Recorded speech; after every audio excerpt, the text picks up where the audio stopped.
Hello, I'm Delilah Sullivan and welcome to today's Daily Presence from Soul Hub. I am a channeler amongst the various things that I do, and which means that I can hear and tune into energy and to my spirit guides. I have a podcast called Downloads from Spirit, and I invite in questions which are then posed and I channel an answer in reply. What I do is I write out the answer. It's unbroken text, just like this. It just flows, and I type it up. It's unedited, exactly as heard, and then I read it out in my podcast. And here I am reading it out on the video for you.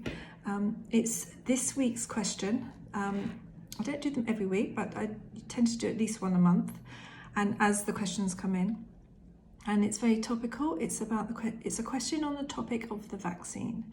The full question is, how can we stop the world powers from forcing any vaccine on us without losing our liberties?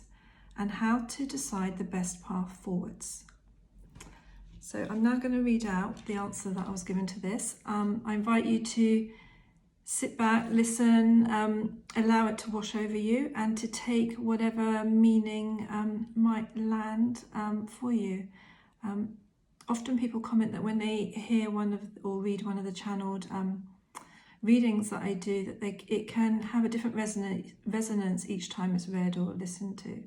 So I'd invite you to allow it to land and for any information or energy or anything that's brought up in it to work its way through you as it needs to, or not. So enjoy listening.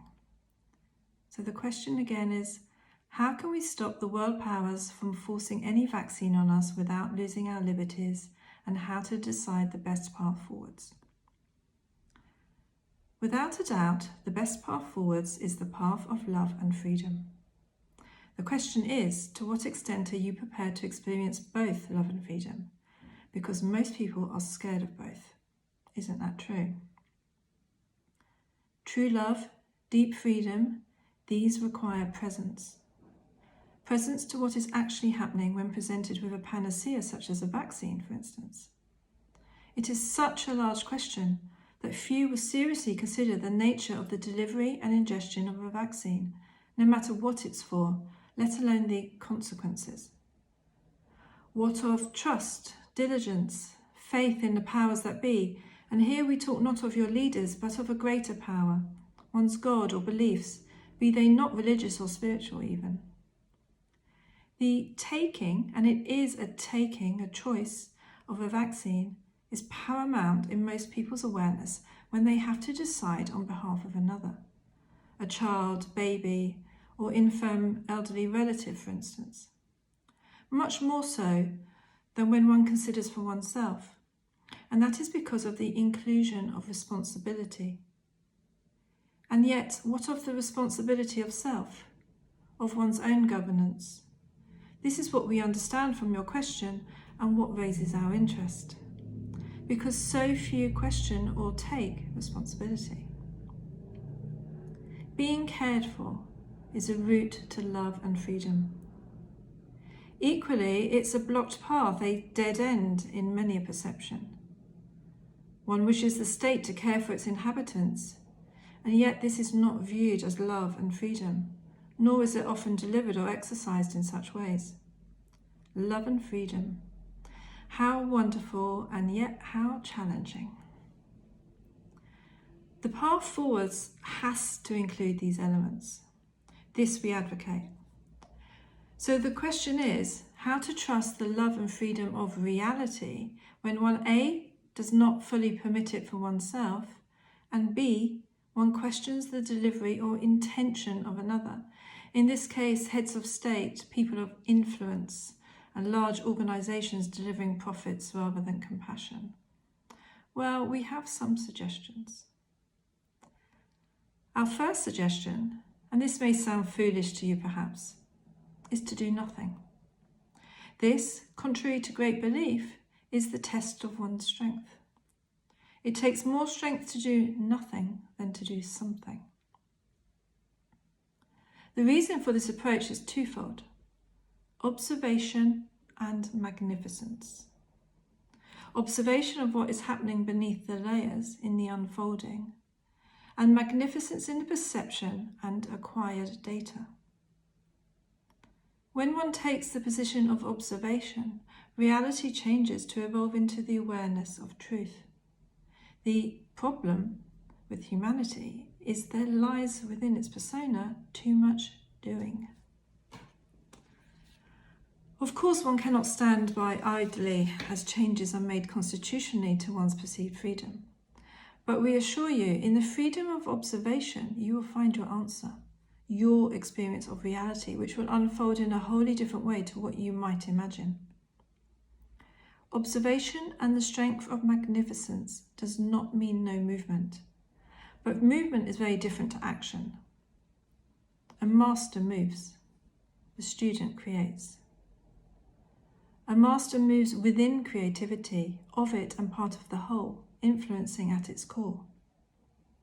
The student gets himself or herself busy, agitated and frustrated. We know which we would rather have on our team.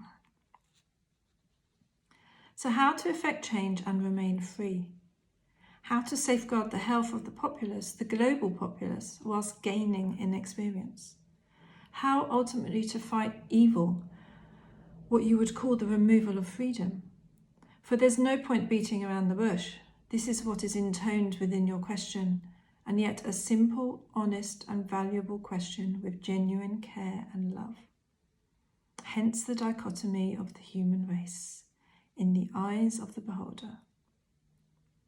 So, to immunize yourself and your loved ones? We suggest not, if your belief is to not. This is the movement, you're in freedom.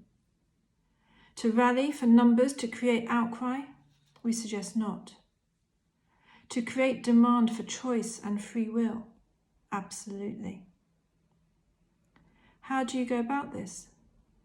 You express your movement and freedom and love. You be what you wish to retain, maintain, and share with your loved ones. See the limitation and you will create it. You will create the very thing you abhor because you are already living this perceived reality. Promote freedom, move within your freedom, and you have all the world offers. Now we understand this will raise questions of reduced freedom from the experiences of the perceived virus, the actual illness, and insistence on measures to restrain movement and connection and touch. And our answer for this is to take the observed view. You have choice, you have freedom.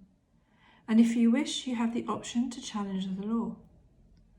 Direct self-reflection at each stage will tell you your next step, your options and choices. You will know more and see more than you see now. You will notice a cohesive approach. There is a path forward. Trust this. There are many questions in this simple two-part question. An opportunity too to express our views upon the vaccines being offered. Do what you have to do, but do so from self-responsibility and love and freedom for your experience right now. Not for all eventualities, but for what is before you now, the truth of it, the grander picture revealed in this detail. For all of life is contained within every act, in every movement. We have great providence for the human race on planet Earth. There are great things at work, forces being expressed, learned, chiselled into useful practice and delivery.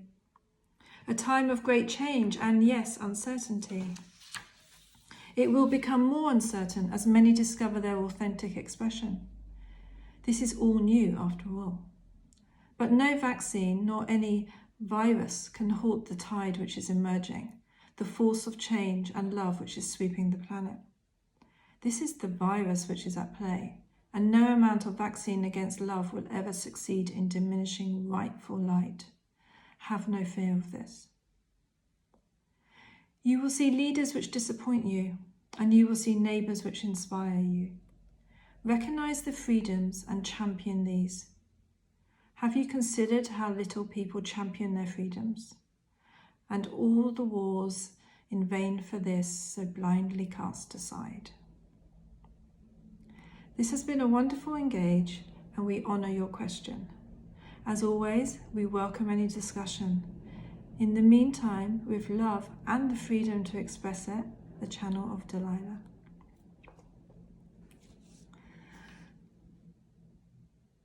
All that's left to say is have a beautiful day filled with appreciation, love and freedom. Thank you.